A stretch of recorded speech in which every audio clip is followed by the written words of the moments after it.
我哋現在正在調查一件事正如我尋日講過呢，任何人尤其希望李波先生佢本人呢係能夠呢係提供相關嘅資料嘅。尋日處理保安局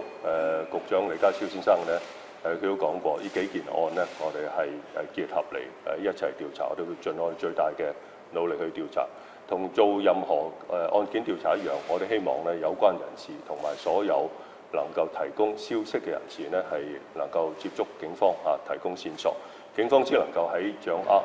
一啲線索嘅情況底下呢，先能夠盡快去將案件嘅關鍵嘅情節呢，將佢能夠湊拼起嚟。我同埋特區政府都非常重視呢件事，咁所以呢，過去嗰幾日呢，我哋都係同各個不同嘅方面聯繫，取得相關嘅資料。但係同所有其他處理其他案件一樣，包括呢個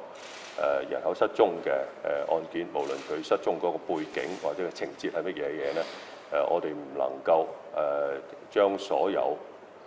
同案件有關嘅情況呢係公佈嘅，就避免呢係妨礙我哋偵破案件嘅工作。